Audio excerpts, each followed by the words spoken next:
আজকে আমাদের ভিডিওর আলোচ্য বিষয় হলো রাজ্যপাল অর্থাৎ গভর্নর। এই শব্দটির সাথে আমরা সকলে পরিচিত, যে আমাদের পশ্চিমবঙ্গের বর্তমান রাজ্যপালের এখন প্রেজেন্ট রাজ্যপালের নাম হচ্ছে সিভি আনন্দ বোস।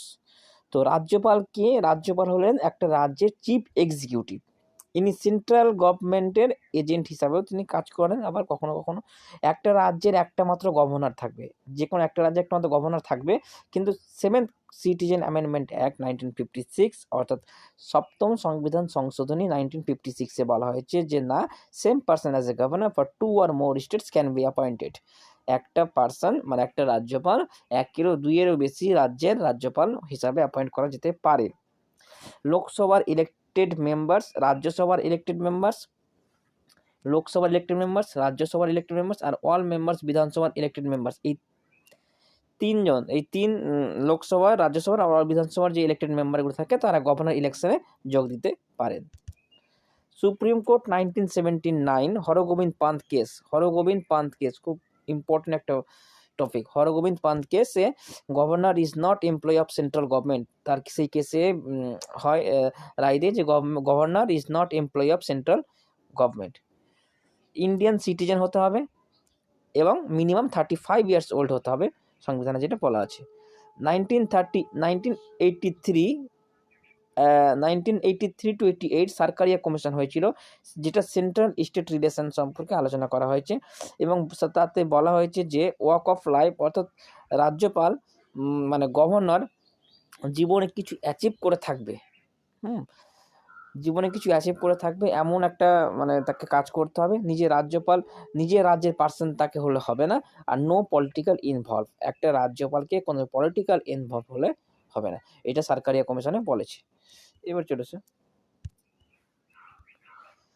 সেন্ট্রাল রুলিং পার্টির গভর্নরকে নিয়োগ করবে না। সেন্ট্রালে যে রুলিং পার্টি থাকবে, এখন যেমন যে রুলিং পার্টি আছে, তাহলে সেই রুলিং পার্টি গভর্নর নিয়োগ করবে না। সিএম এর সাথে কনসাল্ট করতে হবে, যে কোনো ব্যাপারে সিএম এর সাথে কনসাল্ট করতে হবে রাজ্যপালকে। প্রেসিডেন্ট অ্যাপয়েন্ট করে গভর্নর, আর প্রেসিডেন্ট অ্যাপয়েন্ট করে গভর্নরকে, আর কাউন্সিল অফ মিনিস্টার গভর্নর করবে এই তোমার প্রাইম মিনিস্টারের কনসাল্ট করে প্রেসিডেন্সি।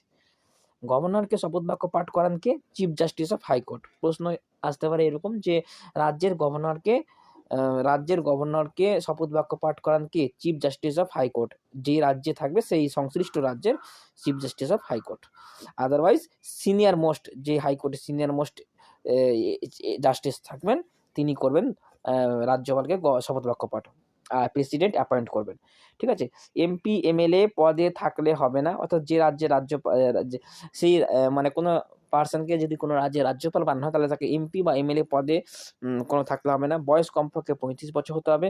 লাভবান কোনো কোম্পানির সাথে যুক্ত থাকা যাবে না। এক অফিসিয়াল রেসিডেন্ট দেওয়া হবে, যেটাকে আমরা রাজভবন বলি, আর প্রেসিডেন্টকে যে অফিসিয়াল রেসিডেন্ট দেওয়া হয় সেটাকে আমরা রাষ্ট্রপতি ভবন বলি। তো রাজ্যপালকে যে অফিসিয়াল রেসিডেন্স দেওয়া হবে সেটা হবে রাজভবন। একজন রাজ্যপাল 2 বা তার বেশি রাজ্যে দায়িত্ব নিতে পারে। হ্যাঁ, এটা আমি আগেই বললাম। During office criminal case arrest করা যাবে না, কোনো রাজ্যপালকে ক্রিমিনাল কেসে অ্যারেস্ট করা যাবে না। টার্মস 5 ইয়ার্স, 5 বছরের জন্য একটা রাজ্যপাল নিয়োগ হয়, তবে প্রেসিডেন্ট চাইলে ইচ্ছে মতো সরাতে পারে। একবার রাষ্ট্রপতি নিয়োগ হলে আগামী 5 বছরের জন্য নিশ্চিত সে থাকবে। রাষ্ট্রপতির ক্ষেত্রে আমরা দেখি যে কোনো রাষ্ট্রপতি যদি একবার নিয়োগ হয় তাহলে সে 5 বছর নিশ্চিত থাকবে, সিকিউর পোস্ট, আনলেস ইমপিচমেন্ট, যতক্ষণ না ইমপিচমেন্ট হয়, বা যদি না ইমপিচমেন্ট হয় তাহলে তার পদ 5 মিনিট, এটা 5 বছর নিশ্চিত। কিন্তু রাজ্যপাল একবার নিয়োগ হলে আগামী 5 বছর থাকবে তার নিশ্চয়তা নেই। যদি রাষ্ট্রপতি 2 দিন পর 3 দিন পর বা যখন ইচ্ছে তাকে সেখান থেকে পদ থেকে সরাতে পারেন, আবার তাকে রাখতেও পারেন রাষ্ট্রপতি চাইলে।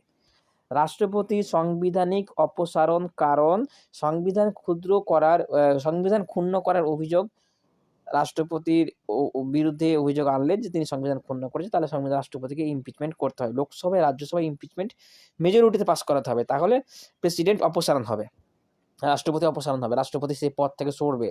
যদি সংবিধান ক্ষুণ্ণ করার অভিযোগ তার বিরুদ্ধে আনা হয় এবং লোকসভায় রাজ্যসভায় মেজরিটি ভোট নিয়ে ইমপিচমেন্ট পাস করাতে হবে, তাহলে প্রেসিডেন্ট অপসারণ হবে।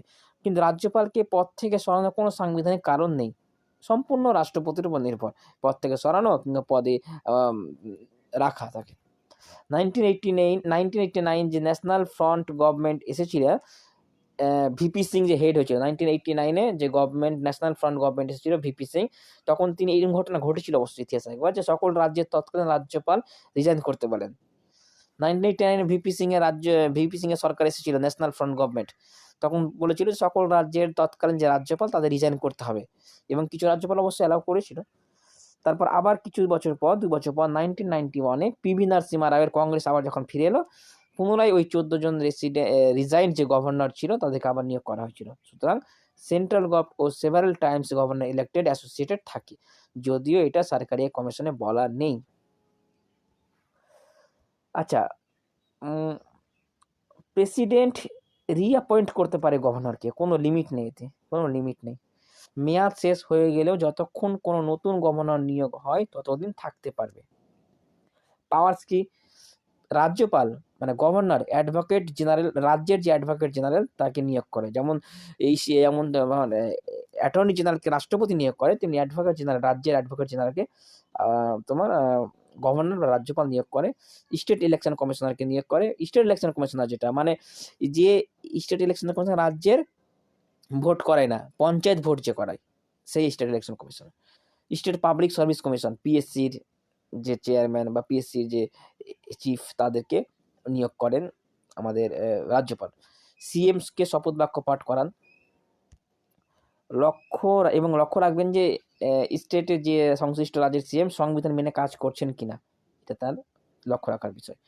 স্টেটে এমার্জেন্সি জারি হলে সিএম এর সব দায়িত্ব গভর্নরের হাতে চলে যায়, মানে যেটা আমরা প্রেসিডেন্ট রুল বলি, প্রেসিডেন্ট এসে তো রাজ্যে শাসন জারি করতে পারে না, তার শাসন চালাতে পারে না, তখন প্রেসিডেন্টের যে এজেন্টই বলবো আর কি, সেক্ষেত্রে রাজ্যপাল তিনি রাজ্যকে চালাবেন। আর মানে প্রতিটা ইউনিভার্সিটির তিনি চ্যান্সেলর পদে নিযুক্ত হন। প্রেসিডেন্ট আর গভর্নরের মধ্যে একটা যে বিল পাস হয়, প্রেসিডেন্টের বিলে 3টি মানে পদ্ধতি আছে, অ্যাসেন্ট করা, উইথড্র করতে পারে, কিন্তু কনসিডারেশনের জন্য রেখে দিতে পারে।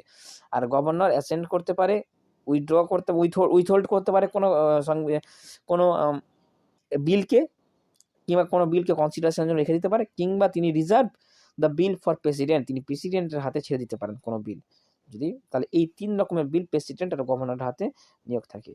প্রেসিডেন্ট কোনো বিলকে অ্যাসেন্ট করে দিতে পারেন, উইথহোল্ড করতে পারেন, কিংবা কনসিডারেশনের জন্য আবার তিনি রাজ্যসভায় বা লোকসভায় যেখান থেকে বিল পাস হয়েছে সেখানে আবার কনসিডারেশনের জন্য আবার ছেড়ে দিতে পারে। আবার গভর্নর অ্যাসেন্ট করতে পারে, উইথহোল্ড করতে পারে, কনসিডারেশনের জন্য ছাড়তে পারেন। আর একটা শুধুমাত্র বেশি আছে, যেটা প্রেসিডেন্টের থেকে, তিনি যে কোনো বিল প্রেসিডেন্টের কনসিডারেশনের উপর ছেড়ে দিতে পারেন, reserve the bill for president. তো এই ছিল গভর্নরের ব্যাপারে কিছু তথ্য। প্রতিটি রাজ্যে বর্তমান কোনো গভর্নর নিয়োগ হলে সেগুলো পড়তে হবে। আর ভারতের আমাদের পশ্চিমবঙ্গের বর্তমান গভর্নরের নাম তো বললাম। তো নেক্সট ভিডিও দেখা হচ্ছে নেক্সট কোনো টপিক নিয়ে। ধন্যবাদ।